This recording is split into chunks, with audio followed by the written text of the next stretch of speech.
Well, happening today, a local organization is hoping to teach prevention and intervention methods to those closest to people at risk for suicide. It's part of National Suicide Prevention Week. 7 News' Tatiana Cash is live in Greer at North American Rescue. Good morning. Good morning to you. Yes, I have Tom here with me. He's a veteran. Tom, good morning. And tell me a little bit about why are you doing this? Why wake up with me? Though I do miss you if you weren't here, but tell me a little bit. Well, first, thank you very much, and thank WSPA very much for allowing us to come and publicize this suicide prevention intervention training. The why is very is simple.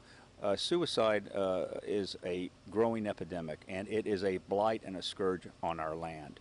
It lurks in the shadows, and the purpose of what we're doing now is to bring it into the light and to deal with it in a straight and forthright manner, so we can stem this tide. It is the second leading cause of death of people 18 to 35 in South Carolina. It costs about $1.7 million for each life that is lost, because it touches so many other lives. When you think it's much more than just a life. It affects businesses, it affects families, it affects friends. And so what we're doing is we're having a 4-day workshop in Anderson, Clemson, Greer, and Greenville to train all the first responders, police officers, social workers, educators, religious leaders, and most of all veterans. And we're doing this all free because we've raised the money to do this. So that's why we're doing it. We want to make sure that we drive it out of the shadows into those Klieg lights, and we deal with it and we eradicate it. That's our goal. Now, the argument could be, well, you mentioned first responders, veterans in general, I think of as strength. So, I mean, do you really need the help? I mean, within the communities, if we're strong enough, and I know people, what's the big deal? Why talk about it? Because like you said, we need to drive it out of the shadows, but is it really necessary?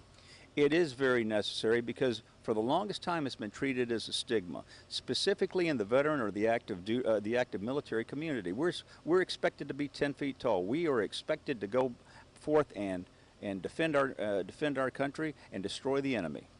And to show any kind of a weakness is a stigma. It is a stain on our, supposedly a stain on our performance.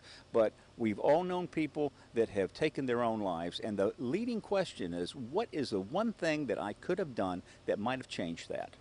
So that's what we're trying to do. We are not completely, none of us is, no one is an island. We all need each other.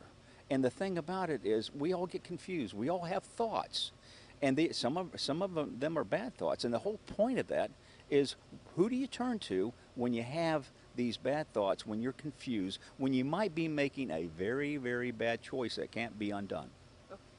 Tom, thank you so much for taking the time, and we'll continue to talk about this and the importance of this. But for now, we're going to send it back to you in the studio. All right, thanks so much, Tatiana.